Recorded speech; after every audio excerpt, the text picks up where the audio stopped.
ಕನ್ನಡದಲ್ಲಿ ಒಂದು ಗಾದೆ ಮಾತಿದೆ,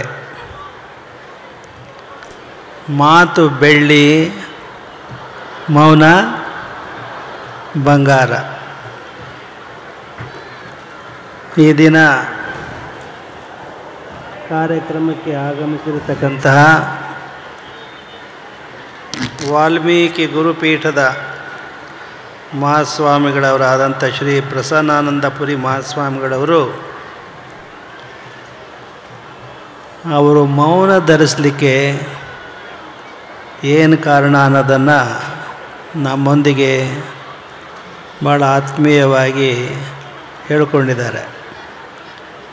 ರಾಜ್ಯಾದ್ಯಂತ ಅವರು ಹಲವು ಕಡೆ ಮಾತುಗಳನ್ನಾಡಿ ಅವರ ಕಂಠ ತೊಂದರೆ ಆಗಿರೋದ್ರಿಂದ ಮಾತನಾಡಲಿಕ್ಕೆ ಆಗ್ತಾ ಇಲ್ಲ ಅಂತ ಹೇಳಿ ನಾವೆಷ್ಟೇ ಒತ್ತಾಯಪಡಿಸಿದರೂ ಅವರ ಕಂಠದ ತೊಂದರೆಯಿಂದಾಗಿ ಮಾತನಾಡಲಿಕ್ಕೆ ಆಗ್ತಾ ಇಲ್ಲ. ಹೀಗಾಗಿ ಅವರು ನೀರನ್ನು ಕುಡಿಲಿಕ್ಕೆ ಬಯಸಿದಾಗ ಅವರು ತಣ್ಣೀರು ಕುಡಿತಾ ಇದ್ದರು. ನಾವು ಕೂಡಲೇ ನಮ್ಮ ಮರಿ ಹತ್ತಿರ ಇರ್ತಕ್ಕಂಥ ನಾವು ಕುಡಿತಕ್ಕಂಥ ಬಿಸಿ ನೀರನ್ನೇ ತರಿಸಿ ಅವ್ರ ಕೈ ಕೊಟ್ಟು ಕುಡಿಸಿದ್ದೀವಿ. ಅವರು ಮಾತನಾಡಿದರೆ ಚೆನ್ನಾಗಿತ್ತು, ಆದರೆ ಗಂಟಲಿನ ತೊಂದರೆಯಿಂದಾಗಿ ಅವರು ಅನಿವಾರ್ಯವಾಗಿ ಮೌನ ಧರಿಸಬೇಕಾಗಿದೆ. ನಮ್ಮ ಪಕ್ಕದಲ್ಲಿರ್ತಕ್ಕಂಥ ಸಂಯುಕ್ತ ಕರ್ನಾಟಕ ವಿಜಯ ಕರ್ನಾಟಕ ದಿನಪತ್ರಿಕೆಯ ಸಂಪಾದಕರು ದಿನವೂ ಇಷ್ಟೊಂದು ಜನ ಸೇರ್ತಾರಾ ಅಂತ ಪ್ರಶ್ನೆ ಕೇಳಿದರು. ಅವರಿದೇ ಮೊದಲ ಬಾರಿಗೆ ಭಾಗವಹಿಸ್ತಾ ಇರ್ತಕ್ಕಂಥದ್ದು. ನಮಗೆ ಆಗ ನಮ್ಮ ಮನಸ್ಸಿನಲ್ಲಿ ಮೂಡಿದಂತಹ ಜಿಜ್ಞಾಸೆ ಅಂತ ಹೇಳಿದರೆ, ದೂರದರ್ಶನದಲ್ಲಿ, ಸಮೂಹ ಮಾಧ್ಯಮದಲ್ಲಿ, ಟಿ ವಿಗಳಲ್ಲಿ ಎಲ್ಲ ಪ್ರಸಿದ್ಧರಾದಂತಹ ಜಾದೂಗಾರರೇ ಇದ್ದಾರೆ. ಅವ್ರನ್ನ ಪ್ರತ್ಯಕ್ಷ ನೀವು ಇವತ್ತು ನೋಡ್ತಾ ಇದ್ದೀರಿ. ಇವತ್ತೇನು ಸಮೂಹ ಮಾಧ್ಯಮಗಳಿವೆ, ಟಿ ವಿ ಇದೆ, ಟಿ ವಿ ಚಾನೆಲ್ ಇದೆ, ಏನಂತಾರೆ ಇದು ನೇರ ಪ್ರಸಾರ, ಇದಕ್ಕೇನು ಹೇಳ್ತೀರಿ, ಇದಕ್ಕೆ ಲೈವ್ ಟೆಲಿಕಾಸ್ಟ್, ಇದೆಲ್ಲ ಇದೆ. ಇಷ್ಟೆಲ್ಲ ಇದ್ದರೂ ಸಹ ಮನೆಯಲ್ಲೇ ಕೂತ್ಕೊಂಡು ನೋಡ್ಬೋದಾದಂಥ ನೀವು ಇಷ್ಟು ಕಷ್ಟಪಟ್ಟುಕೊಂಡು ಇಲ್ಲಿಗೆ ಬರಲಿಕ್ಕೆ ಏನು ಕಾರಣ ಅನ್ನೋ ಪ್ರಶ್ನೆ ನಮಗೆ ಉದ್ಭವಿಸ್ತು. ಕಷ್ಟಪಟ್ಟುಕೊಂಡು ದೂರದಿಂದ ಪ್ರಯಾಣ ಮಾಡಿಕೊಂಡು ಬರಲಿಕ್ಕೆ ಏನು ಕಾರಣ? ಆಗ ನಮ್ಮ ನೆನಪಿಗೆ ಬಂದದ್ದು ಬಸವಣ್ಣನವರ ಒಂದು ವಚನ, ಒಲವಿಲ್ಲದ ಪೂಜೆ, ನೇಹವಿಲ್ಲದ ಮಾಟ, ಆ ಪೂಜೆಯು ಆ ಮಾಟವು ಚಿತ್ರದ ರೂಹು ಕಾಣಿರಣ್ಣ, ಚಿತ್ರದ ಕಬ್ಬು ಕಾಣಿರಣ್ಣ, ಚಿತ್ರದ ರೂಹು ಕಾಣಿರಣ್ಣ, ಚಿತ್ರದ ಕಬ್ಬು ಕಾಣಿರಣ್ಣ. ಇದರರ್ಥ, ನೀವು ದಿನನಿತ್ಯ ಮಾಡ್ತಕ್ಕಂಥ ಪೂಜೆ, ಭಗವಂತನ ಪೂಜೆ, ಅಲ್ಲಿ ಭಕ್ತಿ ಇಲ್ಲದೆ ಹೋದರೆ, ಅಲ್ಲಿ ನಿಜವಾದ ಆಧ್ಯಾತ್ಮಿಕ ತುಡಿತ ಇಲ್ಲದೆ ಹೋದರೆ ಅದು ಹೇಗಾಗುತ್ತೆ ಅಂದರೆ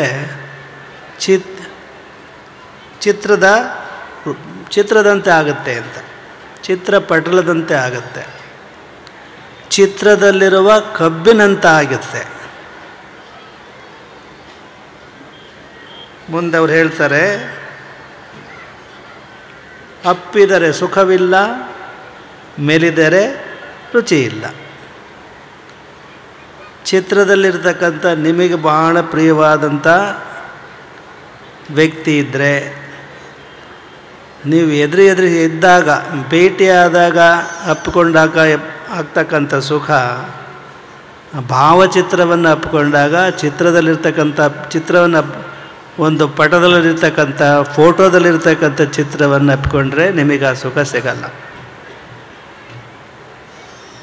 ಚಿತ್ರದಲ್ಲಿರತಕ್ಕಂಥ ಕಬ್ಬನ್ನು ನೀವು ತಿನ್ನೋಕ್ಕೆ ಹೋದರೆ ರುಚಿ ಇಲ್ಲ ಅನ್ನುವ ವಚನ ನೆನಪಾಯಿತು. ಹಾಗೆಯೇ ನೀವು ಟೆಲಿವಿಷನಲ್ಲಿ ಕಾಣ್ತಕ್ಕಂಥ ವ್ಯಕ್ತಿಗಳನ್ನು, ಗುರುಗಳನ್ನು, ಮಠಾಧೀಶರನ್ನು, ನಿಮ್ಮ ಮೆಚ್ಚಿನ ನಟ ನಟಿಯರನ್ನು ಚಿತ್ರದಲ್ಲಿ ನೋಡಿದರೆ ಸುಖ ಇಲ್ಲ. ಖುದ್ದಾಗಿ ಕಣ್ಣಾರೆ ಕಾಣದಾಗ ಮಾತ್ರ ನಿಮಗೆ ಸುಖ ಕಾಣಿಸೋದು, ಸಂತೋಷ ಆಗೋದು. ಅದಕ್ಕಾಗಿ ನೀವು ಬಂದಿದ್ದೀರಿ ಅಂತ ಹೇಳಿ. ನಿಮಗೆ ಯಾರಿಗೂ ಟಿ ವಿ ಮಿಸ್ ಮಾಡ್ಕೊಂಡಿದ್ದೀವಿ ಅಂತ ಅನಿಸಿಲ್ಲಲ್ಲ? ಯಾರನ್ನು ದಿನನಿತ್ಯ ನೀವು ದೂರದರ್ಶನದಲ್ಲಿ ನೋಡ್ತಾ ಇದ್ರೋ ಅವ್ರನ್ನ ಖುದ್ದಾಗಿ ನೋಡ್ತಕ್ಕಂಥ ಒಂದು ಸೌಭಾಗ್ಯ ನಿಮಗೆ ಸಿಕ್ಕಿರೋದೇ ಭಾಳ ಖುಷಿ, ಸಂಭ್ರಮ. ಸುದೀರ್ಘ ಕಾಲ ಸಮೂಹ ಮಾಧ್ಯಮ ಮತ್ತು ಸಮಾಜದ ಬಗ್ಗೆ ಬಹಳ ವಿಚಾರಗಳನ್ನು ನೀವು ಕೇಳಿದ್ದೀರಿ. ಎಲ್ಲರೂ ಟಾರ್ಗೆಟ್ ಮಾಡಿದ್ದು ಬಹುಮುಖ್ಯವಾಗಿ ಮೊಬೈಲ್. ಕೆಲವು ವರ್ಷಗಳ ಹಿಂದೆ ಮೊಬೈಲ್ ಜಾರಿಗೆ ಬಂದ ಕೆಲವು ವರ್ಷಗಳಲ್ಲಿ ನಮ್ಮ ಮಠಕ್ಕೆ ಫ್ರಾನ್ಸ್ನಿಂದ ಒಂದು ಸಂಸ್ಕೃತ ವಿದ್ವಾಂಸರು ಬಂದಿದ್ದರು, ಪ್ರೊಫೆಸರ್ ಫಿಲಿಯೋಜಾ ಅಂತ ಹೇಳಿ. ನಮಗೂ ಅವರಿಗೂ ಸುಮಾರು ಒಂದು 50 ವರ್ಷಗಳ ಒಂದು ಸಂಬಂಧ. ನಾವು ಓದುವ ಕಾಲದಿಂದಲೂ ವಿಯೆನಾದಲ್ಲಿ. ಅವರು ನಮ್ಮ ಮಠಕ್ಕೆ ಬಂದಾಗ ಕೇಳಿದ್ವಿ, ಸಂಸ್ಕೃತದ ಯಾವ ಶಬ್ದಕೋಶದಲ್ಲೂ ಈ ಮೊಬೈಲಿಗೆ ಯಾವ ಶಬ್ದನೂ ಇಲ್ಲ. ಅಮರಕೋಶ ಆಗಲಿ ಮತ್ತಾವುದೇ ಸಂಸ್ಕೃತ ಶಬ್ದಕೋಶವಾಗಲಿ ಇತ್ತೀಚೆಗೆ ಆವಿಷ್ಕಾರ ಆಗಿರೋದ್ರಿಂದ ಮೊಬೈಲ್ ಸಂಸ್ಕೃತದಲ್ಲಿ ಇದಕ್ಕೆ ಏನಂತ ಹೇಳ್ಬೋದು, ನೀವೇನು ಹೇಳ್ತೀರಿ ಅಂತ ಕೇಳಿದ್ವಿ. ಅವರು ತಕ್ಷಣವೇ ಹೇಳಿದರು, ಕರ್ಣಪಿಶಾಚಿ ಅಂತ ಹೇಳಿದರು. ಕರ್ಣಪಿಶಾಚಿ ಯಾವಾಗಲೂ ಕಿವಿಗೆ ಅಂಟ್ಕೊಂಡಿರುತ್ತೆ ಅನ್ನೋ ಅರ್ಥದಲ್ಲಿ. ಹಾಗಾದರೆ ಮೊಬೈಲ್ ತುಂಬ ಕೆಟ್ಟದ್ದೇ? ಅಲ್ಲಿ ಒಳ್ಳೆಯ ವಿಚಾರಗಳಿಲ್ವೇ? ಒಳ್ಳೆಯದಕ್ಕೆ ಬಳಕೆ ಆಗಲ್ವೇ? ನಾವು ಭಾಳ ಹಿಂದೆ ಒಂದು ಲೇಖನ ಬರೆದಿದ್ವಿ. ಯಾವುದೇ ವಸ್ತು ಒಳ್ಳೆಯದು ಕೆಟ್ಟದ್ದು ಅಂತ ಹೇಳಿ ವಸ್ತುವನ್ನು ನೋಡಿ ಹೇಳೋಕ್ಕಾಗಲ್ಲ. ಆ ವಸ್ತುವಿನ ಬಳಕೆ ಹೇಗಾಗುತ್ತೆ, ಯಾರು ಬಳಕೆ ಮಾಡ್ತಾರೆ, ಅವರು ಒಳ್ಳೆಯವರು ಕೆಟ್ಟವರು ಅಂತ ಹೇಳ್ಬೋದೇ ಹೊರತು ವಸ್ತು ಅಲ್ಲ. ಒಂದು ಸಾಮಾನ್ಯ ಉದಾಹರಣೆನ ಕೊಟ್ಟು ನಿಮಗೆ ಹೇಳೋದಾದರೆ, ಒಂದು ಚಾಕು ಒಳ್ಳೆಯದೋ ಕೆಟ್ಟದ್ದೋ ಸುಲಭವಾಗಿ ಅರ್ಥ ಆಗತ್ತಲ್ವ? ಒಬ್ಬ ಗೃಹಿಣಿಯ ಕೈಗೆ ಚಾಕು ಸಿಕ್ಕರೆ ಅವಳು ತರಕಾರಿನ ಹೆಚ್ಚಿ ಒಳ್ಳೊಳ್ಳೆ ರುಚಿಯಾದ ಅಡುಗೆ ಮಾಡಬಲ್ಳು. ಒಬ್ಬ ನುರಿತ ಶಾಸ್ತ್ರ ತಜ್ಞ ವೈದ್ಯನ ಕೈಯಲ್ಲಿ ಸಿಕ್ಕರೆ ಆ ಚಾಕುವಿನಿಂದ ಅವನು ಶಸ್ತ್ರಚಿಕಿತ್ಸೆ ಮಾಡಿ ನಿಮ್ಮ ಜೀವವನ್ನು ಉಳಿಸಬಹುದು. ಒಬ್ಬ ಠಾಕು ಕೈಲಿ ಸಿಕ್ಕರೆ ನಿಮ್ಮ ಜೀವ ತೆಗಿಬೋದು. ಮತ್ತು ಚಾಕು ಒಳ್ಳೆಯದೋ ಕೆಟ್ಟದ್ದೋ? ಅದನ್ನು ಹೇಗೆ ನೀವು ಬಳಕೆ ಮಾಡ್ಕೊಳ್ತೀರಿ ಅನ್ನೋದ್ರ ಮೇಲೆ ನಿಮ್ಮ ಕೈಗಳು ಒಳ್ಳೆಯವೋ ಕೆಟ್ಟವೋ, ನಿಮ್ಮ ಮನಸ್ಸು ಒಳ್ಳೆಯದೋ ಕೆಟ್ಟದ್ದೋ ಅನ್ನೋ ನಿರ್ಧಾರ ಆಗುತ್ತೆ ಹೊರತು ಆ ವಸ್ತುವಿನಿಂದಲ್ಲ. ಮೊಬೈಲ್ ಏನಿದೆ ಅದನ್ನು ನೀವು ಹೇಗೆ ಬಳಕೆ ಮಾಡ್ಕೊಳ್ತೀರಿ ಅಂತ ನನ್ನ ಮೇಲೆ ಹೋಗುತ್ತೆ. ಈ ಒಳಿತು ಕೆಡಕು ಬಗ್ಗೆ ನಮ್ಮದು ಒಂದು ಪ್ರಾಚೀನ ಉಪನಿಷತ್ನಲ್ಲಿ, ಕಠೋಪನಿಷತ್ ಅಂತ ಇದೆ, ಸಾವಿರಾರು ವರ್ಷಗಳ ಹಿಂದೆ ಬರೆದದ್ದು. ಪ್ರಾಯಶಃ ಈ ಮೊಬೈಲ್ ಬಗ್ಗೆ ಆ ಶ್ಲೋಕ ಹೇಳಿದರೆ ಮನುಷ್ಯನ ಸ್ವಭಾವ ಸಾವಿರಾರು ವರ್ಷಗಳಿಂದಲೂ ಹೇಗಿತ್ತು ಅಂತ ಅರ್ಥವಾಗುತ್ತೆ. ಕಠೋಪನಿಷತ್ ಹೀಗೆ ಹೇಳುತ್ತೆ, ಶ್ರೇಯಶ್ಚ ಪ್ರೇಯಶ್ಚ ಮನುಷ್ಯಮೇತಃ. ಒಳ್ಳೆಯದು ಮತ್ತು ಕೆಟ್ಟದ್ದು ಎರಡೂ ಮನುಷ್ಯನ ಹತ್ರ ಬರ್ತಾವಂತೆ.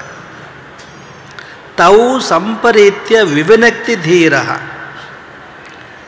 ವಿವೇಕಿ ಆದವನು ಸಾಕಷ್ಟು ಆಲೋಚನೆ ಮಾಡಿ ತನಗೆ ಶಾಶ್ವತ ಸುಖವನ್ನು ನೀಡುವ ಯಾವುದು ಅಂತ ಹೇಳಿ ಆಲೋಚನೆ ಮಾಡಿ ಅದನ್ನು ಆಯ್ಕೆ ಮಾಡಿಕೊಳ್ತಾನೆ. ಪ್ರೇಯ ಮಂದ ಯೋಗಕ್ಷೇಮಾದ್ ವೃಣೀತೆ. ಅವಿವೇಕಿಯಾದವನು ಬಾಹ್ಯ ಆಕರ್ಷಣೆ ಒಳಗಾಗಿ ಅವನು ಕೆಟ್ಟದ್ದನ್ನು ಆಯ್ಕೆ ಮಾಡಿಕೊಳ್ತಾನೆ ಅಂತ ಹೇಳ್ತಾರೆ. ಎಷ್ಟು ಸಾವಿರಾರು ವರ್ಷಗಳ ಹಿಂದೆ ಹೇಳಿದ ಮಾತು. ಪ್ರಾಯಶಃ ಈ ಶ್ಲೋಕವನ್ನು ನೀವು ಮೊಬೈಲನ್ನು ಕುರಿತು ಹೇಳ್ಬೋದು ಅಂತ ಅನಿಸುತ್ತೆ. ಮೊನ್ನೆ ಕೆಲವಾರು ತಿಂಗಳ ಹಿಂದೆ ನಮ್ಮ ಇಲ್ಲಿ ಮಾತನಾಡಿದಂಥ ಮಾಧ್ಯಮದ ಇವರು ಯಾರು ಸುಧಾರಿಸಲ್ಲ, ಇವರು ಮಾಧ್ಯಮದವರು ಇಲ್ಲಿದ್ದಾರೆ, ಶರತ್ ಅಲ್ಲ, ರಾಘವೇಂದ್ರ ಅವರು, ಮೀಡಿಯಾ ಮಾಸ್ಟರ್ ರಾಘವೇಂದ್ರ ಅವರು. ಪ್ರಾಯಶಃ ನಿಮ್ಮ ಒಂದು ವರದಿಯನ್ನು ಆಧರಿಸಿ ನಾವು ಲೇಖನ ಬರೆದ್ವಿ ಅಂತ ಕಾಣಿಸುತ್ತೆ. ಪ್ರಾಯಶಃ ನಿಮಗೆ ನೆನಪಾಗ್ಬೋದು, ಕೇರಳದಲ್ಲಿ ಒಂದು ನಡೆದಂಥ ಘಟನೆ. ಒಂದು ರೈಲು ನಿಲ್ದಾಣಕ್ಕೆ ಬಂತು. ಒಬ್ಬ ವಿದ್ಯಾವಂತ ಯುವತಿ ಆ ರೈಲಿನಲ್ಲಿ ಪ್ರಯಾಣ ಮಾಡ್ತಾ ರೈಲ್ವೆ ಸ್ಟೇಷನಲ್ಲಿ ಇಳಿದ್ಲು. ತಕ್ಷಣ ನೀವೇ ಹೇಳಿದ್ದು ಅಂತ ಕಾಣುತ್ತೆ. ಇಳಿದು ಕೆಳಗೆ ಇಳಿದಾಗ ಎದುರಿಗೆ ಒಂದು ಮುದುಕಿ ಕಂಡ್ಳು. ಬಹಳ ಜರ್ಜರಿತವಾದಂಥ ದೇಹ, ತುಂಬ ಹಸಿವಿನಿಂದ ಕಂಗಾಲಾಗಿರ್ತಕ್ಕಂಥ ಅಜ್ಜಿ. ಆ ಯುವತಿಗೆ ಅಯ್ಯೋ ಅನಿಸ್ತು. ಹೋದ್ಲು, ಮಾತಾಡ್ಸೋಕ್ಕೆ ಪ್ರಯತ್ನ ಮಾಡಿದ್ದು. ಆಕೆ ಹೆಚ್ಚು ಮಾತಾಡೋಕ್ಕೆ ಬಯಸಲಿಲ್ಲ. ಕೂಡಲೇ ಒಂದು ಕ್ಯಾಂಟೀನ್ ಹತ್ರ ಹೋಗಿ ಒಂದಿಷ್ಟು ಇಡ್ಲಿ ತಗೊಂಬಂದು ಕೊಟ್ಲು. ಹಸಿವಿನಿಂದ ಕಂಗಾಲಾದ ಅಜ್ಜಿ ತಿಂದು ಸ್ವಲ್ಪ ಚೇತರಿಸ್ಕೊಂಡ್ಳು. ಅದಾದಮೇಲೆ ಆ ವಿದ್ಯಾವಂತ ಯುವತಿ ಕೇಳ್ತಾಳೆ, ಯಾರಮ್ಮ ನೀನು ಏನು ಅಂತ ಕೇಳ್ತಾಳೆ. ಹೇಳೋಕ್ಕೆ ಇಷ್ಟಪಡಲ್ಲ ಆಕೆ. ಆದರೂ ಭಾಳ ಒತ್ತಾಯ ಮಾಡಿ ಕೇಳಿದ ಮೇಲೆ ಗೊತ್ತಾಗುತ್ತೆ ಆಕೆ ಒಂದು ಶಾಲೆಯ ಮುಖ್ಯ ಶಿಕ್ಷಕಿ ಆಗಿದ್ದವಳು. ಆಕೆಗೆ ಅಂಥ ಪರಿಸ್ಥಿತಿ ಯಾಕೆ ಬಂತು? ನಿವೃತ್ತಿ ಆದಮೇಲೆ ಯಾವುದೋ ಸಂದರ್ಭದಲ್ಲಿ ಮಗನಿಗೂ ಆಕೆಗೂ ಮಾತಿನ ಚಕಮಕಿ ಆಗುತ್ತೆ, ಘರ್ಷಣೆ ಆಗುತ್ತೆ. ಆ ಶಿಕ್ಷಕಿನೇ ಮನೇನ ತನ್ನ ಸಂಬಳದ ವೇತನದಲ್ಲಿ ಕಟ್ಟಿಸಿರ್ತಾಳೆ, ಮಗನ ಓದಿಸಿರ್ತಾಳೆ. ಆದರೆ ಮಾತಿನ ಘರ್ಷಣೆಯಲ್ಲಿ ಮಗ ಆಕೆಯನ್ನು ಬಹಳ ಇಲ್ಟ್ರೇಟ್ ಮಾಡಿದ್ರಿಂದ ಆಕೆ ಮನಸ್ಸಿಗೆ ತುಂಬ ಆಘಾತ ಉಂಟಾಗಿ ಮನೆಯಿಂದ ಹೊರ ನಡೀತಾಳೆ. ಹೊರವಾಗಿ ಬಂಧುಗಳು ಮನೆಗೆ ಹೋದರೆ ಯಾರೂ ಮನೆ ಒಳಗೆ ಬಿಟ್ಕೊಳ್ಳಲ್ಲ. ಕೊನೆಗೆ ಆಕೆ ರೈಲ್ವೆ ಸ್ಟೇಷನ್ಗೆ ಹೋಗಿ ಒಬ್ಬ ಭಿಕ್ಷುಕೆಯಾಗಿ ಅಲ್ಲಿ ಬೇಡ್ತಾ ಇರ್ತಾಳೆ. ಅವಳನ್ನು ನೋಡಿ ಭಾಳ ಮನ ಕರಗದಂಥ ಯುವತಿ ಆ ಅಜ್ಜಿ ಹತ್ರ ಏನೇನಿದೆ ಅಂತ ತಪಾಸಣೆ ಮಾಡ್ತಾಳೆ. ಅಜ್ಜಿ ಒಂದು ಫೋಟೋ ತೋರಿಸ್ತಾಳೆ. ಆ ಫೋಟೋದಲ್ಲಿ ಅಜ್ಜಿ ವಯಸ್ಸಿನಲ್ಲಿ ಆಕೆ ಏನು ಒಂದು ಶಾಲೆಯ ಮುಖ್ಯ ಶಿಕ್ಷಕಿ, ಹೆಡ್ ಮಿಸ್ಟ್ರೆಸ್ ಆಗಿದ್ಲೋ ಆ ಫೋಟೋ ಇರುತ್ತೆ. ಮಕ್ಕಳ ಜೊತೆಗೆ ಆ ಶಾಲೆಯಲ್ಲಿ ಅವರ ಕೈ ಕೆಳಗೆ ಓದ್ತಾ ಇರ್ತಕ್ಕಂಥ ಮಕ್ಕಳ ಜೊತೆಯಲ್ಲಿ ಶಾಲಾ ವಾರ್ಷಿಕೋತ್ಸವದಲ್ಲೂ ಯಾವಾಗ ತೆಗೆದುಕೊಂಡಂಥ ಫೋಟೋ ಅದು. ಅದನ್ನು ನೋಡಿ ಆ ಯುವತಿ ಏನು ಮಾಡ್ತಾಳೆ, ಅದನ್ನು ತನ್ನ ಮೊಬೈಲ್ನಲ್ಲಿ ಸ್ಕ್ಯಾನ್ ಮಾಡಿಕೊಂಡು ಸಾಮಾಜಿಕ ಜಾಲತಾಣದಲ್ಲಿ ಹರಿಬಿಡ್ತಾಳೆ. ಸಾಮಾಜಿಕ ಜಾಲತಾಣ ಮೀಡಿಯಾದಲ್ಲಿ, ವಾಟ್ಸಾಪ್ನಲ್ಲಿ, ಟ್ವಿಟರ್ನಲ್ಲಿ ಬಿಡ್ತಾಳೆ. ಇದರಲ್ಲಿರ್ತಕ್ಕಂಥ ಈ ಮಹಿಳೆ ಶಿಕ್ಷಕಿ, ಈಕೆ ಕೈ ಕೆಳಗೆ ಓದಿದಂಥ ವಿದ್ಯಾರ್ಥಿಗಳು ಯಾರಾದರೂ ಇದ್ದೀರಾ? ದಯಮಾಡಿ ನೀವು ಇದನ್ನು ನೋಡಿದ ತಕ್ಷಣವೇ ಅವರ ನೆರವಿಗೆ ಬರಲಿಕ್ಕೆ ಸಾಧ್ಯವೇ ಅಂತ ಕೇಳ್ತಾಳೆ. ಅದನ್ನು ನೋಡಿದ ತಕ್ಷಣವೇ ಅದೇ ಜಿಲ್ಲೆಯಲ್ಲಿ ಇದ್ದಂಥ ಒಬ್ಬ ಮಹಿಳೆ ಡೆಪ್ಟಿ ಕಮಿಷನರು, ಆ ಶಿಕ್ಷಕಿಯ ಕೈ ಕೆಳಗೆ ಓದ್ದವಳು, ಕೂಡಲೇ ತನ್ನ ಕಾರ್ ಹಾಕ್ಕೊಂಡು ಬರ್ತಾಳೆ. ಬಂದು ರೈಲ್ವೆ ಸ್ಟೇಷನಿಗೆ ಬಂದು ತನ್ನ ಶಿಕ್ಷಕಿಯನ್ನು ನೋಡಿ ಕೈ ಮುಗಿದು ನಮಸ್ಕರಿಸ್ತಾಳೆ. ತನ್ನ ಮನೆ ಕರ್ಕೊಂಡು ಹೋಗಬೇಕು ಅಂತ ಬಯಸ್ತಾಳೆ, ಒಪ್ಪಲ್ಲ ಅಜ್ಜಿ, ಶಿಕ್ಷಕಿ, ನಿವೃತ್ತ ಶಿಕ್ಷಕಿ. ಆದರೂ ಒತ್ತಾಯ ಮಾಡಿ ಕರ್ಕೊಂಡು ಹೋಗಿ ಅವರು ಶುಶ್ರೂಷೆ ಮಾಡ್ತಾಳೆ. ಪ್ರಪಂಚದಾದ್ಯಂತ ಇದ್ದಂಥ ಇತರೆ ವಿದ್ಯಾರ್ಥಿಗಳು ನಾವು ಸಾಕ್ಕೊಳ್ತೀವಿ, ನಾವು ಸಹಾಯ ಮಾಡ್ತೀವಿ ಅಂತ ಮುಂದೆ ಬರ್ತಾರೆ. ಏನು ಬೇಡ, ನಾನೇ ನೋಡ್ಕೊಳ್ತೀನಿ ಅಂತ ಡೆಪ್ಟಿ ಕಮಿಷನರ್ ಆಶ್ವಾಸನೆ ಕೊಡ್ತಾರೆ ಮಹಿಳೆ. ಆಮೇಲೆ ಅವರಿಗೆ ತನ್ನ ಪ್ರಾಧ್ಯಾಪಕಿಗೆ ಶಿಕ್ಷಕಿಗೆ ಹೇಳ್ತಾರೆ ಡೆಪ್ಟಿ ಕಮಿಷನರ್, ಎಲ್ಲ ಕಾನೂನು ಬಲ್ಲವರು, ಒಂದು ಕಾನೂನಿದೆ. ಏನದು? ಯಾವ ಕಾನೂನು ಅಂತೀರ ಅದಕ್ಕೆ? ಹಿರಿಯ ನಾಗರಿಕರ ಕಾನೂನು. ಅದರ ಅಡಿಯಲ್ಲಿ ನಿನ್ನ ಮಗನ ಮೇಲೆ ನಾನು ಕೇಸ್ ಹಾಕ್ತೀನಮ್ಮ, ನೀನು ಇದಕ್ಕೆ ರುಜು ಹಾಕು ಅಂತ ಹೇಳ್ತಾರೆ. ಅದರ ತಾಯಿ ಒಪ್ಪಲ್ಲ. ನನ್ನ ಮಗನನ್ನು ನ್ಯಾಯಾಲಯದ ಕಟಕಟೆ ಮುಂದೆ ನಾನು ನಿಲ್ಲಿಸಲಿಕ್ಕೆ ನಾನು ಇಷ್ಟಪಡಲ್ಲ ಅಂತ ನಿರಾಕರಿಸ್ತಾಳೆ. ಹೇಳಿ, ಎಷ್ಟು ಮನ ಕರಗತಕ್ಕಂತಹ ಒಂದು ಘಟನೆ ಇದು, ನೆನಪು ಮಾಡ್ಕೊಳ್ಳಿ. ನೀವೆಲ್ಲ ಇದ್ದೀರಲ್ಲ, ನೀವು ಆತ್ಮಾಲೋಕನ ಮಾಡ್ಕೋಬೇಕು.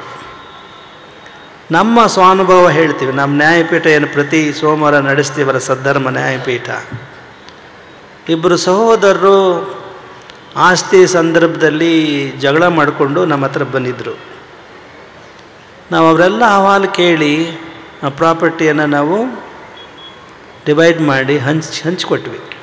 ಇಬ್ಬರು ತೃಪ್ತಿ ಆಗೋ ಹಾಗೆ ಅವರ ಅಂತರಂಗದಲ್ಲಿ ಏನಿದೆ ಅನ್ನೋದನ್ನು ಎಲ್ಲ ತಿಳ್ಕೊಂಡು ನಾವು ಇಬ್ಬರಿಗೂ ತೃಪ್ತಿ ಆಗೋ ಹಾಗೆ ಆಸ್ತಿ ಹಂಚಿಕೆ ಮಾಡಿಕೊಟ್ಟು ದಾಖಲೆ ಮಾಡಿಕೊಂಡ್ವಿ. ಪಾಲು ವಿಭಾಗ ಪತ್ರ ದಾಖಲೆ ಮಾಡಿ ಸಹಿ ತಗೊಂಡ್ವಿ. ಅವರ ತಾಯಿ ಇತ್ತಲ್ಲ ಅಜ್ಜಿ, ಸಾಕ್ಷ್ಯ ಕಟ್ಟೆಯಲ್ಲಿ ನಿಂತಂಥ ಅಜ್ಜಿ ನಮ್ಮ ಕಡೆ ತಿರುಗಿ, ಎಲ್ಲ ಸರಿಯಪ್ಪ, ವಯಸ್ಸಾದ ಅಜ್ಜಿ, ಎಲ್ಲ ಸರಿ ಮಾಡಿದೆ, ನನ್ನ ಮಕ್ಕಳಿಗೆ ಸರಿಯಾಗಿ ಮಾಡಿಕೊಟ್ಟೆ ನೀನು, ಆದರೆ ನನ್ನ ಕೊರಳಗೆ ಒಂದು ಬಂಗಾರ ಸರ ಇಲ್ದಂಗೆ ಮಾಡಿಬಿಟ್ಟಲ್ಲಪ್ಪ ಅಂತ ಅಜ್ಜಿ. ಎಲ್ಲರೂ ನಕ್ಕರು, ಅಲ್ಲಿದ್ದವ್ರು ನ್ಯಾಯಪೀಠದ ಮುಂದೆ ಕೂತಿದ್ದರು. ನಮಗೂ ಕುತೂಹಲ ಉಂಟಾಯಿತು. ನಾವು ಅಜ್ಜಿ ಕೇಳಿದ್ವಿ, ಏನಜ್ಜಿ ಇಷ್ಟು ವಯಸ್ಸಾಗಿದೆ ನಿನಗೆ, ಈ ವಯಸ್ಸಿನಲ್ಲಿ ಯಾಕೆ ನಿನಗೆ ಬಂಗಾರದ ಹುಚ್ಚು ಅಂತ ಕೇಳಿದ್ವಿ. ಅದು ಅಜ್ಜಿ ಕೊಟ್ಟ ಉತ್ತರ ಏನು ಗೊತ್ತೇನು? ನನ್ನ ಕೊರಳಾಗ ಬಂಗಾರ ಸರ ಇದ್ದರೆ ನನ್ನ ಸೊಸೆ ನನಗೆ ಚೆನ್ನಾಗಿ ಉಡ್ನಕ್ಕೆ ಹಾಕ್ತಾಳಪ್ಪ, ಅದಕ್ಕೆ ಅಂತ ಹೇಳ್ದು.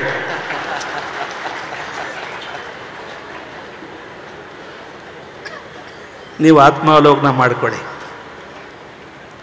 ನಿಮ್ಮ ಅತ್ತೆಗೆ, ನಿಮ್ಮ ಕುಟುಂಬದ ಸದಸ್ಯರಿಗೆ ನೀವು ಪ್ರೀತಿಯಿಂದ ಗುಣಪಡಿಸ್ತೀರೋ ಏನಾದರೂ ಲೆಕ್ಕಾಚಾರ ಇಟ್ಕೊಂಡು ಮಾಡ್ತೀರೋ. ಇನ್ನೊಂದು ಘಟನೆ, ನಾವು ಎಷ್ಟೇ ಲೇಖನ ಬರೆದ್ರೂ ನೀವು ಎಲ್ಲರೂ ಓದ್ತೀರಿ ಅನ್ನೋ ನಂಬಿಕೆ ಸಾಲದು ನಮಗೆ. ಅದು ಹೇಳಬೇಕಾಗತ್ತೆ. ಭಾಳ ಹಿಂದೆ ಒಂದು ಬರೆದಿದ್ವಿ, ಅದು ಒಂದು ಲೇಖನ. ಏನದು ಅಂತ ಹೇಳಿದರೆ,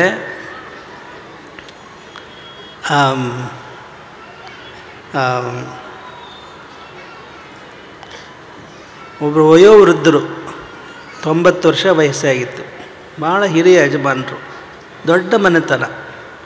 ಮಠಕ್ಕೂ ಅವರಿಗೂ ಭಾಳ ಆತ್ಮೀಯ ಸಂಬಂಧ ಇತ್ತು. ವಯಸ್ಸಾಯಿತು, ಮಕ್ಕಳಿಗೆ ಹಿಸ್ಸೆ ಮಾಡಿಕೊಡ್ಲಿಕ್ಕೆ ಪ್ರಯತ್ನ ಮಾಡಿದರು. ಏನೇ ಪಾಲು ವಿಭಾಗ ಮಾಡಿಕೊಟ್ರು 4 ಜನ ಮಕ್ಕಳು, 3 ಜನ ಮಕ್ಕಳು ಅವರು ಒಪ್ಪಲ್ಲ. 4 ಜನ ಮಕ್ಕಳು, ಗಂಡು ಮಕ್ಕಳು ನಮ್ಮ ಹತ್ರ ಬಂದು ದೂರ ಸಲ್ಲಿಸಿದ್ರು ಯಜಮಾನರು. ನಾನು ಎಷ್ಟೇ ಭಾಗ ಮಾಡಿಕೊಟ್ರು ಅವನು 2ನೇ ಮಗ ಎಲ್ಲ ಹರಿದಾಗ್ತದಾನೆ ಪಾಲು ವಿಭಾಗ ಪತ್ರವನ್ನು, ತಾವೇ ಬುದ್ಧಿ ಬಾಲು ವಿಭಾಗ ಮಾಡಿಕೊಡ್ಬೇಕು ಅಂದರು. ನಾವು ನೋಟಿಸ್ ಕೊಟ್ಟು ಕರೆಸಿದ್ವಿ. ಎಲ್ಲರ ಹತ್ರನೂ ಖಾಸಗಿಯಾಗಿ ಮಾತಾಡಿ ದೊಡ್ಡ ಆಸ್ತಿ, ಮನೆ ಎಲ್ಲ, ಬಂಗಾರ ಬೆಳ್ಳಿ ಎಲ್ಲ ಹಂಚಿಕೆ ಮಾಡಿಕೊಟ್ವಿ. ಒಪ್ಕೊಂಡ್ರು. ಅದೆಲ್ಲ ಆದಮೇಲೆ ಒಂದು ಮನೆ ಇತ್ತು, ಎಲ್ಲರಿಗೂ ಮನೆ ಕೊಟ್ಟಾಗಿತ್ತು, ಎಲ್ಲರಿಗೂ ಆಸ್ತಿ ಜಮೀನು ಕೊಟ್ಟಾಗಿತ್ತು, ಬಂಗಾರ ಬೆಳ್ಳಿ ಎಲ್ಲ ಹಂಚಿಕೆ ಮಾಡಿಕೊಟ್ಟಿದ್ವಿ. ಒಂದು ಪೇಟೆಯಲ್ಲಿ ಒಂದು ಮನೆ ಇತ್ತು, RCC ಮನೆ. ನಾವು ನಮ್ಮ ತೀರ್ಮಾನವನ್ನು ಡಿಕ್ಟೇಟ್ ಮಾಡ್ತಾ ಹೋದ್ವಿ. ಈ ಮನೆ ಏನಿದೆ ಇಲ್ಲಿ ಸಿಟಿಯಲ್ಲಿ, ಇದು ತಂದೆ ತಾಯಿಗಳ ಅವ್ರು ಬದುಕಿರೋವರೆಗೂ ಅವ್ರಿಗೆ ಸೇರಬೇಕಾದ್ದು. ತಂದೆ ತಾಯಿ ಕಾಲ ನಂತರ ಎರಡನೇ ಮಗನಿಗೆ ಸೇರಬೇಕು ಅಂತ ನಾವು ತೀರ್ಮಾನ ಡಿಕ್ಟೇಟ್ ಮಾಡ್ತಾಯಿದ್ದೀವಿ. ಮಾಡ್ತಿದ್ದಾಗೇ ಅವನು ಎರಡನೇ ಮಗ ಈ ವಿಧಾನಸೌಧದಲ್ಲಿ ಅಪೋಸಿಷನ್ಸರು ಪಾರ್ಟಿಯವರು ವಾಕೌಟ್ ಮಾಡ್ತಾರಲ್ಲ, ಹಾಗೆ ನಮ್ಮ ನ್ಯಾಯಪೀಠದಿಂದ ವಾಕೌಟ್ ಮಾಡಿಬಿಟ್ಟ ಅವನು, ಹೋಗ್ಬಿಟ್ಟ ಅವನು. ನಮ್ಮ ಸಿಬ್ಬಂದಿಯನ್ನು ಕಳಿಸಿ ಅವನು ಎಳಿಸಿದ್ದೀವಿ ಮತ್ತೆ ನ್ಯಾಯಪೀಠಕ್ಕೆ. ಏನೋ ಯಾಕೋ ಮುಖ ಓದಿಸ್ಕೊಂಡಿದೀಯಾ, ಏನು ಅನ್ಯಾಯ ಮಾಡಿದ್ದೀವಿ ನಾವು, ಏನಾಗಿದ್ದೀವಿ ನಿನಗೆ ಅಂತ ಜೋರು ಮಾಡಿದ್ವಿ. ಹೊಡೆಯೋದೊಂದು ಬಾಕಿ ಇತ್ತು. ಪ್ರಾಯಶಃ ನ್ಯಾಯಾಧೀಶರು ಯಾರೂ ಹೊಡೆಯಲ್ಲ, ನಾವು ಮಾತ್ರ ಎಷ್ಟೋ ಜನಕ್ಕೆ ಬಾರಿಸಿದ್ದೀವಿ. ತಿಳಿತು, ಆ ಹಕ್ಕು ನಮಗಿದೆ ಗುರುಗಳಾಗಿ. ಹಠ ಮಾಡ್ತಾರೆ, ಮತ್ತು ಮಕ್ಕಳು ಹಠ ಮಾಡಿದಾಗ ನೀವು ತಂದೆ ತಾಯಿಗಳು ಬಾರಿಸ್ತೀರ, ಹೌದಾ ಅಲ್ಲ? ಮತ್ತು ನಮ್ಮ ಮಠದ ಸಂತಾನ ನೀವು, ನಮ್ಮ ಮಕ್ಕಳು ನೀವು ಬಾರಿಸೋ ಹಕ್ಕಿದೆ, ಬಾರಿಸ್ಬೇಕು ಅನ್ನೋ ಅಷ್ಟು ಸಿಟ್ಟು ಬಂದಿತ್ತು. ಏನು ಅನ್ಯಾಯ ಮಾಡಿದ್ವಿ ನಿನಗೆ ಅಂತ ಕೇಳಿದ್ವಿ. ಅವನು ಹೇಳ್ದ, ನಮ್ಮ ಅಪ್ಪ ಇನ್ನೂ 20 ವರ್ಷ ಬದುಕ್ತಾನೆ, ಅಲ್ಲಿವರೆಗೂ ನಾ ಕಾಯ್ಬೇಕೇನೋ ಅಂತ ಕೇಳ್ತಾ. ಈಗ ಹೇಳಿ, ಕೌಟುಂಬಿಕ ಜೀವನ ಹೇಗಾಗಿದೆ. ಎಷ್ಟೊಂದು ಇತ್ತೀಚಿನ ದಿನಮಾನಗಳಲ್ಲಿ ಬರ್ತಾ ಇದ್ದಾವೆ ನಮಗೆ ದೂರುಗಳು. ಅಂದರೆ ವೈವಾಹಿಕ ಜೀವನದಲ್ಲಿ ವಿಶೇಷವಾಗಿ ಸಾಫ್ಟ್ವೇರ್ ಇಂಜಿನಿಯರ್ಸ್ ಎಷ್ಟು ವಿವಾಹ ವಿಚ್ಛೇದನಗಳಾಗ್ತಾ ಇದ್ದಾವೆ. ಎಷ್ಟೊಂದು ಅವಳು ಕೆಲವನ್ನು ಹೇಳೋದು ಭಾಳ ಕಷ್ಟ. ಖಾಸಗಿ ಜೀವನದ ವಿದ್ಯಮಾನಗಳನ್ನು ಹೇಳೋದು ಭಾಳ ಕಷ್ಟ. ಏನಾಗಿಬಿಟ್ಟಿದೆ ಪರಿಸ್ಥಿತಿ ಅಂದರೆ, ಈ ಮೊಬೈಲ್ ಕಾರಣಕ್ಕಾಗಿ ಸಾಂಸಾರಿಕ ಜೀವನ, ದಾಂಪತ್ಯ ಜೀವನವೂ ಸಹ ಹದಗೆಡ್ತಾ ಇದೆ. ಗಂಡ ಮಲಗಿದ್ದಾಗ ಹೆಂಡತಿ ಗಂಡನ ಮೊಬೈಲ್ ನೋಡೋದು, ಹೆಂಡತಿ ಮಲಗಿದ್ದಾಗ ಗಂಡ ಹೆಂಡತಿ ಮೊಬೈಲ್ ನೋಡೋದು. ಒಂದು ಕೇಸು, ಅವನು ಯಾರು ಸಾಫ್ಟ್ವೇರ್ ಇಂಜಿನಿಯರು, ಅವನು ಓದುವಾಗ ಯಾವುದೋ ಹುಡುಗಿ ಚಿತ್ರನ ಅವನು ಇದರಲ್ಲಿರುತ್ತಲ್ಲ ನಿಮ್ಮ ಫ್ರಂಟ್ ಹೋಮ್ ಪೇಜ್ನಲ್ಲಿ ಹಾಕ್ಕೊಂಡಿದ್ದ. ಅದನ್ನು ಮದುವೆ ಆದ್ಮೇಲೆ ಅವನು ಬುದ್ಧಿವಂತ ಆಗಿದ್ದನ್ನು ತೆಗೆದುಹಾಕಬೇಕಾಗಿತ್ತು, ಅವನು ತೆಗೆದಿಲ್ಲ ಅದನ್ನು. ಅದು ಹೆಂಡತಿಗೆ ಅನುಮಾನ.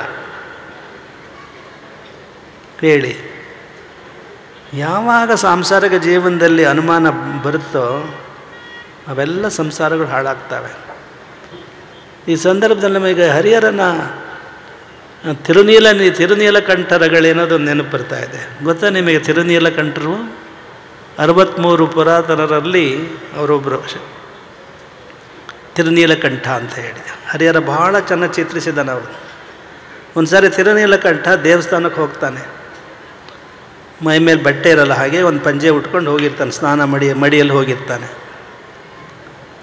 ವಾಪಸ್ ಬರುವಾಗ ಅವನು ಒಳ್ಳೊಳ್ಳೆ ಬಟ್ಟೆ ಧರಿಸಿ, ಜಾದು ಆಯಿತೋ ಏನೋ, ಜಾದಗಾರ ಏನು ಮಾಡಿದ್ರೆ ಏನೋ, ಒಳ್ಳೊಳ್ಳೆ ಬಟ್ಟೆ ಧರಿಸ್ಕೊಂಬಂದಿರ್ತಾನೆ. ಸುಗಂಧ ದ್ರವ್ಯ, ಸುಗಂಧ ಮೂಗಿ ಬರ್ತಾ ಇರುತ್ತೆ. ಹೆಂಡ್ತಿಗೆ ಅನುಮಾನ ಬಂತು, ನನ್ನ ಗಂಡ ಬೆಳಗ್ಗೆ ದೇವಸ್ಥಾನಕ್ಕೆ ಹೋಗುವಾಗ ಬರೀ ಮೈಯಲ್ಲಿ ಒಂದು ಪಂಜೆ ಉಟ್ಕೊಂಡು ಹೋಗಿದ್ದ, ಈಗ ಎಷ್ಟು ಒಳ್ಳೊಳ್ಳೆ ಉಡುಗೆ ಹಾಕೊಂಬಂದಿದ್ದಾನೆ, ಏನು ಸಮಾಚಾರ ಅಂತ. ಆಗಿದ್ದೇನು, ಭಾಳ ಚೆನ್ನಾಗಿ ಚಿತ್ರಿಸ್ತಾನೆ ಅವನು ಹರಿಹರ. ಆಗಿದ್ದೇನು ಅಂದರೆ, ವಾಪಸ್ ಬರುವಾಗ ದೇವರ ದರ್ಶನ ಮಾಡಿಕೊಂಡು ದಾರಿಯಲ್ಲಿ ಒಂದು ಉಪ್ಪರಿಗೆ ಮನೆ ಇತ್ತು.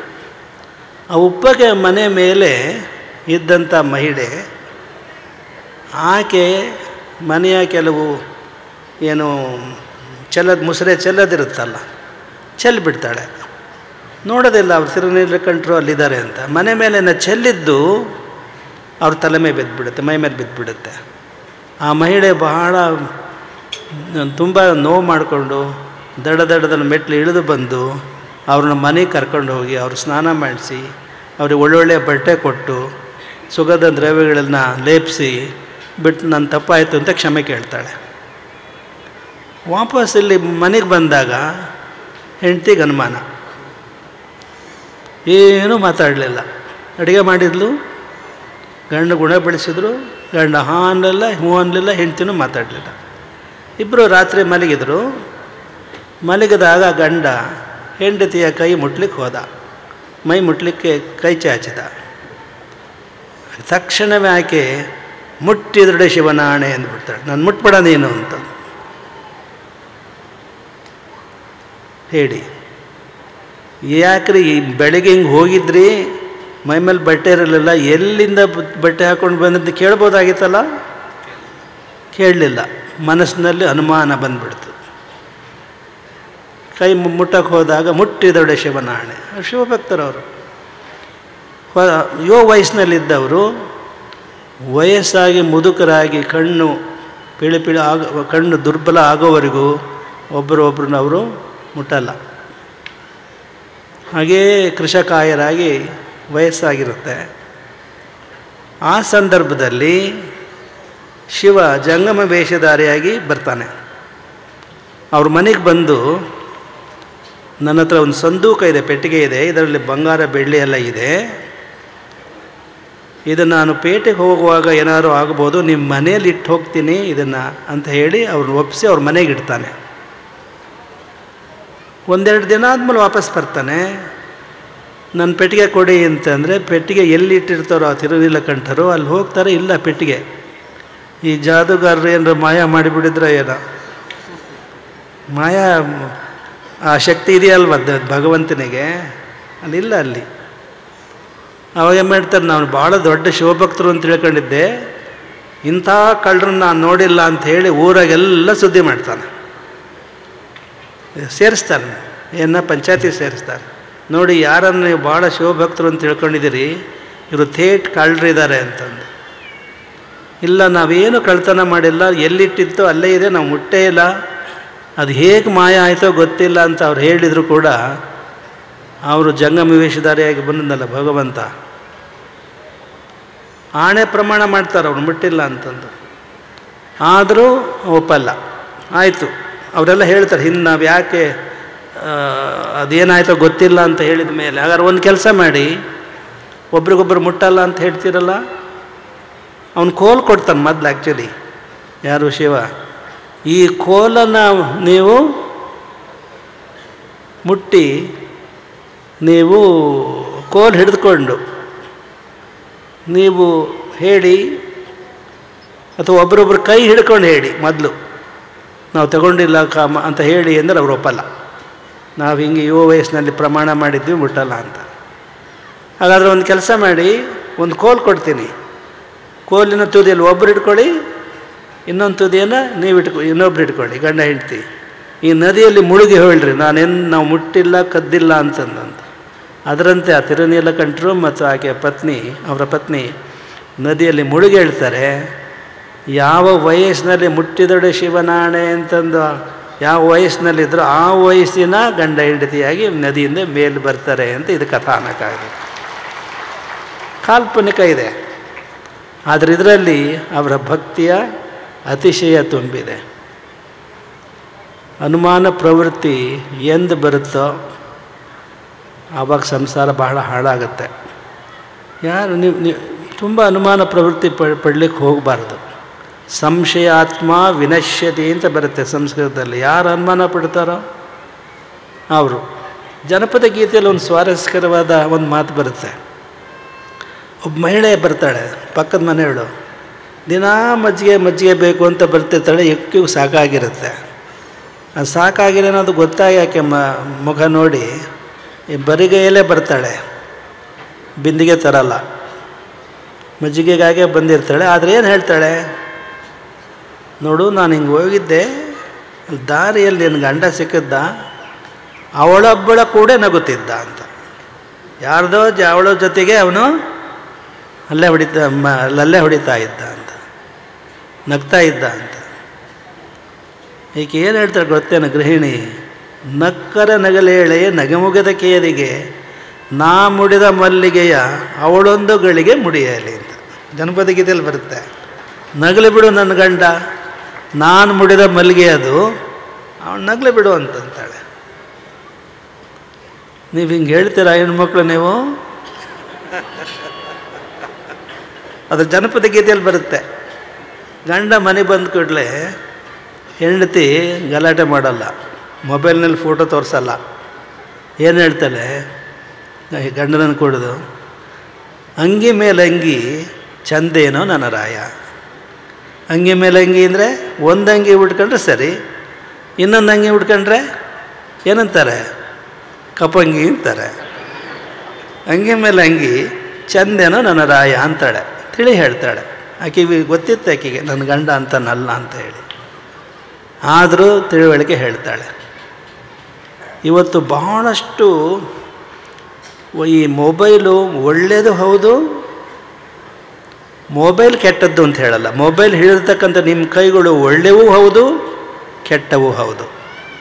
ನಮಗೆ ಸ್ವಿಟ್ಜರ್ಲೆಂಡ್ನಿಂದ ಒಬ್ಬರು ಆತ್ಮೀಯ ಸ್ನೇಹಿತರು, ನಾವು ಓದ್ತಾ ಇದ್ದ ಸಂದರ್ಭದಲ್ಲಿ ಏನು ಸ್ನೇಹಿತರಿದ್ದರು, ಅವರು ಒಂದು ವಿಡಿಯೋ ತುಣುಕು ಕಳಿಸಿದರು.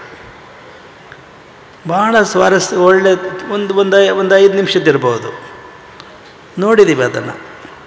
ಏನದು ಘಟನೆ ದಾಖಲಾಗಿತ್ತು ಅಲ್ಲಿ ಅಂದರೆ, ಒಬ್ಬ ವೇಗವಾಗಿ ಕಾರ್ ನಡೆಸ್ಕೊಂಡು ಹೋಗ್ತಾ ಇರ್ತಾನೆ. ಭಾಳ ಜೋರಾಗಿ ಮಳೆ ಸುರಿತಾ ಇರುತ್ತೆ, ಗುಡುಗು ಮಿಂಚು ಆಗ್ತಾ ಇರುತ್ತೆ. ದಾರಿಯಲ್ಲಿ ಹೋಗುವಾಗ ಎಡಬದಿಯಲ್ಲಿ 3 ಜನ ನಿಂತಿರ್ತಾರೆ. ಅವನ ಹತ್ರ ಬಂದು ಮಳೆಯಲ್ಲಿ ನೆನೀತಾ ಇರ್ತಾರೆ. ಹತ್ರ ಬಂದ ತಕ್ಷಣ ನಿಲ್ಲಿಸ್ತಾನೆ ಅವನ ಕಾರನ್ನು. ಇಳಿದು ಹೋಗ್ತಾನೆ. ಮೊದಲು ಒಬ್ಬ ಯಾರವರು ಅಂದರೆ ಒಬ್ಬಳು ಸುಂದರವಾದ ಹುಡುಗಿ, ಎರಡನೇನು ಅವನ ಆತ್ಮೀಯ ಸ್ನೇಹಿತ, ಮೂರನೇ ವ್ಯಕ್ತಿ ಒಂದು ಅಜ್ಜಿ. 3 ಜನಕ್ಕೂ ತನ್ನ ಕಾರನ್ನ ಕೂರಿಸ್ಕೊಳ್ಳೋಕ್ಕೆ ಜಾಗ ಇರಲಿಲ್ಲ, ಒಂದೇ ಒಂದು ಸೀಟ್ ಇತ್ತು. ಆಗ ಯಾರನ್ನ ಕೂರಿಸ್ಕೋಬೇಕು? ನೀವೇನು ಹೇಳ್ತೀರಿ? ಹುಡುಗಿ ಕೂರಿಸ್ಕೋಬೇಕು, ಸ್ನೇಹಿತನ ಕೂರಿಸ್ಕೋಬೇಕು, ಏನು ಅಜ್ಜಿ ಕೂರಿಸ್ಕೋಬೇಕು? ಹುಡುಗಿ ಕೂರಿಸ್ಬೇಕು ಅನ್ನೋರು ಕೈ ಎತ್ರಿ. ಸ್ನೇಹಿತ ಭಾಳ ಸಹಾಯ ಮಾಡೋದು, ನಾವನ್ನು ಕೂರಿಸ್ಕೋಬೇಕು ಅನ್ನೋರು ಕೈ ಎತ್ರಿ. ಅಜ್ಜಿ ಕೂರಿಸ್ಕೋಬೇಕು ಅನ್ನೋರು ಕೈ ಎತ್ರಿ. ಇದೇ ನೋಡಿ ದೊಡ್ಡ ದುರಂತ ನಮ್ಮ ದೇಶದ್ದು. ಎಷ್ಟು ಕೈ ಎತ್ತಿದ್ರಿ ನೀವು? ಎಲ್ಲರೂ ಕೈ ಎತ್ತಲಿಲ್ಲ, ಕೆಲವೇ ಜನ ಕೈ ಎತ್ತಿರಿ. ನಾಳೆ ಚುನಾವಣೆ ಬಂದಾದಾಗ ಇದೇ ದುಸ್ಥಿತಿ ನಮ್ಮ ಪ್ರಜಾಪ್ರಭುತ್ವದಲ್ಲಿ. ಸ್ಪಷ್ಟವಾದಂಥ ಒಂದು ಖಚಿತ ನಿಲುವು ಇರಬೇಕು. ಮೊನ್ನೆ ವಚನಾನಂದ ಸ್ವಾಮಿಗಳು ಬಂದಾಗ ನಿಮ್ಮನ್ನೆಲ್ಲ ಕೈ ಎತ್ತಿಸಿದ್ರಲ್ಲ, ಹಂಗೆ ಮಾಡಬೇಕು ಅಂತ ಅನಿಸುತ್ತೆ. ಅಜ್ಜಿ ಅಂತ ಹೇಳ್ತೀರ, ಅವಳು ಅಜ್ಜಿ ಸಹಾಯ ಮಾಡಬೇಕು ಅಂತ ಸಣ್ಣ ಮಗು ಕೇಳಿದ್ರೆ ಹೇಳುತ್ತೆ. ಯಾಕೆ ಅನಿಸುತ್ತೆ? ಎದೆಯ ದನಿಗಿಂತ ಮಿಗಿಲಾದ ಧರ್ಮ ಉಂಟೆ ಅಂತ ಹೇಳ್ತಾರೆ ಕುವೆಂಪುರವರು. ನಿನ್ನ ಎದೆ ಹೇಳುತ್ತೆ ಅವಜ್ಜಿ, ಎಲ್ಲರಿಗಿಂತ ಅಜ್ಜಿ ಪ್ರಾಶಸ್ತ್ಯ ಕೊಡಬೇಕು, ಕರ್ಕೊಂಡು ಹೋಗಬೇಕು ಅಂತ ಹೇಳಿ. ಆದರೆ ಅವನೇನು ಮಾಡ್ತಾನೆ ಆ ವ್ಯಕ್ತಿ? ಅಜ್ಜಿ ಹತ್ರ, ಇವನು ಸ್ನೇಹಿತನ ಹತ್ರ ಹೇಳ್ತಾನೆ, ತನ್ನ ಕಾರಿನ ಕೀಯನ್ನು ಕೊಟ್ಟು ಈ ಅಜ್ಜಿಯನ್ನು ಕರ್ಕೊಂಡು ಹೋಗಿ ನೀನು ಮುಟ್ಸಪ್ಪ ಅವ್ರ ಮನೆಗೆ ಅಂತ ಹೇಳ್ತಾನೆ. ಅಲ್ಲಿಗಿಬ್ಬರಿಗೆ ಸಹಾಯ ಮಾಡಿದಂಗೆ ಆಯ್ತು, ಅಜ್ಜಿಗೂ ಮತ್ತು ಅವನ ನೆನವಾದಂಥ ಸ್ನೇಹಿತನಿಗೂ. ಇದನ್ನು ವಾಟ್ಸ್ಯಾಪ್ನಲ್ಲಿ ನಾವು ಈ ಕಥೆ ಬರೆದ್ರೆ ನೀವೇನು ಪ್ರತಿಕ್ರಿಯಿಸ್ತೀರೋ ನಮಗೆ ಚೆನ್ನಾಗಿ ಗೊತ್ತು. ಏನು ಪ್ರತಿಕ್ರಿಯಿಸ್ತೀರಿ?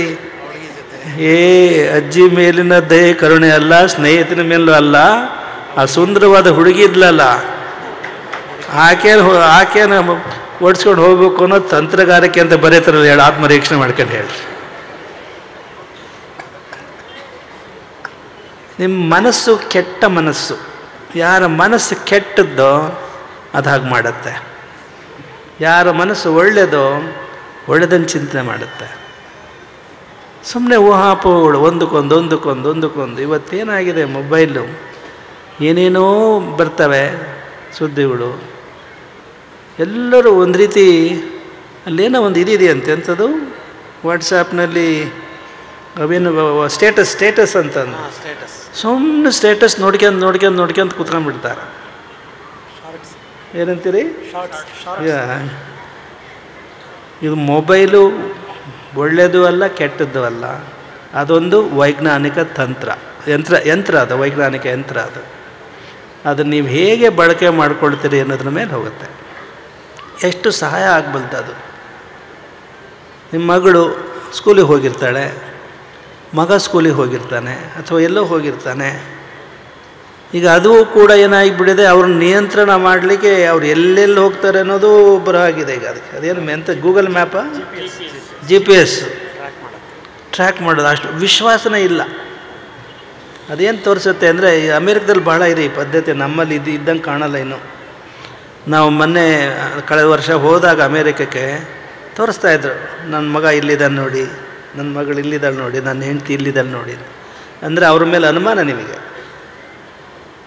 ಅದೊಂದು ರೀತಿಯಲ್ಲಿ ಅವಿಶ್ವಾಸ. ಅದು ನನ್ನ ಮಗಳು ಎಲ್ಲೇ ಇದ್ದರೂ ಒಳ್ಳೆಯ ಇದರಲ್ಲೇ ಇರ್ತಾಳೆ ಅನ್ನುವ ನಂಬಿಕೆ ಇಲ್ಲ. ಆ ನಂಬಿಕೆ ಬರಬೇಕು. ಆ ಒಂದು ಏನು ಸಾಂಸಾರಿಕ ಜೀವನದಲ್ಲಿ ಈಗ ನಿಮಗೇನೆ ಈಗ ಪ್ರಶ್ನೆ ಅನೇಕರಿಗೆ ಕೇಳಿದ್ದೀವಿ ಪ್ರಶ್ನೆ. ಒಂದು ಒಳ್ಳೆಯ ಒಂದು ಅಜ್ಞಾತ ವ್ಯಕ್ತಿ ಬರೆದಂಥ ಒಂದು ಇದಿದೆ, ಪದ್ಯ ಇದೆ. ಮದುವೆ ಅಂದರೆ ಏನು ಅನ್ನೋ ಪ್ರಶ್ನೆ. ಮಹಿಳೆಯರನ್ನು ಮದುವೆ ಅಂದರೆ ಏನು ಅಂತ ಕೇಳಿದರೆ, ಅಯ್ಯೋ ನನ್ನ ಗಂಡ ಇಂಥವನು ಅಂತ ಗೊತ್ತಾಗಿದ್ರೆ ಖಂಡಿತ ನಾನು ತಾಳಿ ಕಟ್ಸ್ಕೊಳ್ತಿದ್ದಿಲ್ಲ ಅನ್ನೋರು ಭಾಳ ಜನ ಮಹಿಳೆಯರಿದ್ದೀರಿ. ಗಂಡನ ಕೇಳಿದರೆ ಇವಳಂತ ಚಂಡಿ ಚಾಮುಂಡಿ ಅಂದರೆ ನಾನು ಖಂಡಿತ ತಾಳಿ ಕಟ್ಸ್ಕೊತಿದ್ದಿಲ್ಲ ಅಂತಾರೆ. ಒಂದು ಇಂಗ್ಲೀಷ್ ಕವಿತೆ ಇದೆ, marriage is A beautiful fort. Marriage is A beautiful fort. Those who are outside it want to get into it curiously, and those who are inside it want to get out of it desperately ಅಂತ English ಬಲ್ಲರಿಗೆ ಅರ್ಥವಾಯಿತು. ಮದುವೆ ಅನ್ನೋದು ಒಂದು ಸುಂದರವಾದ ಕೋಟೆ.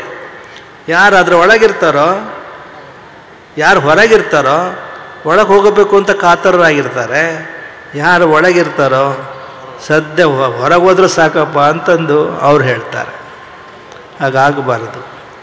ಆತ್ಮೀಯ ಪ್ರೀತಿ ವಿಶ್ವಾಸ, ಮದುವೆ ಅನ್ನೋದು ಕೇವಲ ದೈಹಿಕ ಆಕರ್ಷಣೆ ಆಗಬಾರ್ದು, ಅದೊಂದು ಆತ್ಮದ ಆಕರ್ಷಣೆ ಆಗಬೇಕು.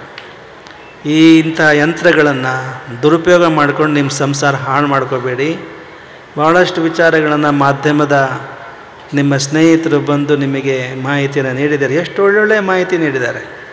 ಇಸ್ರೇಲ್ ಮತ್ತು ಏನು ಹಮಾಸ್ ಇದೆಯಲ್ಲ, ಪ್ಯಾಲೆಸ್ಟೈನ್, ಅದರ ಬಗ್ಗೆ ಸುದೀರ್ಘವಾಗಿ ನೀವು ಹೇಳಿದ್ದು ನೀವು ನಿಮ್ಮ ಚಾನಲಲ್ಲಿ ಹೇಳಿದ್ದನ್ನು ನಮಗೆ ಗೊತ್ತಿರತಕ್ಕಂಥ ಆತ್ಮೀಯ ಪ್ರೊಫೆಸರ್ ಅವರಿಗೆ ನಾವು ಕಳಿಸ್ಕೊಟ್ವಿ ಇಸ್ರೇಲ್ನಲ್ಲಿ. ಎಷ್ಟು ಸಂತೋಷಪಟ್ಟು ಅವ್ರು ನಮಗೆ ಉತ್ತರ ಬರೆದ್ರು ಅಂದರೆ, ಭಾಳ ಖುಷಿಪಟ್ಟು ನಮ್ಮ ಬಗ್ಗೆ ಇಷ್ಟು ಸಿಂಪತಿಯನ್ನು ತೋರಿಸಿ ಭಾರತದ ಇದರಲ್ಲಿ ಚಾನಲ್ನಲ್ಲಿ ಬಂದಿದೆ ಅಂದರೆ ನಮಗೆ ಭಾಳ ಸಂತೋಷ ಅಂತ ಅಭಿನಂದನೆ ಮಾತುಗಳು ಆಡಿದರು.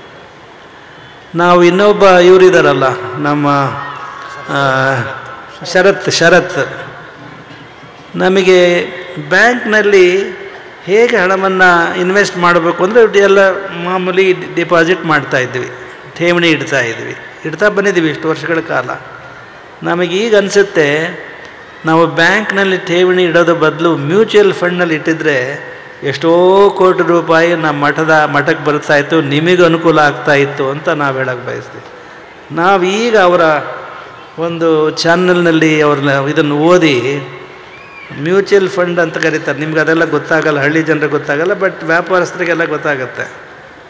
ಅದನ್ನು ಅವರ ಧ್ವನಿ ಮುದ್ರಿಕೆಯನ್ನು ಕೇಳಿ ನಾವು ಇನ್ವೆಸ್ಟ್ ಮಾಡಿದ್ದೀವಿ. ಯಾರಿಗಾಗಿ?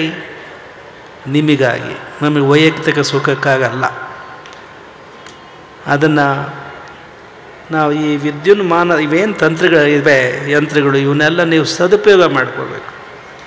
ನಿಮಗೆ ಗೊತ್ತಿದೆ, ನಿಮಗೆ ನೆನಪಿರ್ಬೋದು, ಈಗ 3-4 ವರ್ಷಗಳ ಹಿಂದೆ ನಿಮಗೇನಾದರೂ ಇದು ಬೆಳೆ ನಷ್ಟ ಪರಿಹಾರ ಪಡೀಲಿಕ್ಕೆ ನೀವೆಷ್ಟು ಕಷ್ಟಪಡ್ತಾ ಇದ್ರಿ ನೆನಪಿದೆಯಾ? ನಿಮ್ಮ ಇದು ಬೇಕು, ವೋಟರ್ ID ಬೇಕು, ಆಮೇಲೆ ಪಹಣಿ ಪಟ್ಟ, ಅವು ಏನೇನೋ 10 ದಾಖಲೆಗಳನ್ನು ಓಟಿನ ಇದು ಕೇಳ್ತಾಯಿದ್ರು, ಆಧಾರ್ ಕಾರ್ಡ್.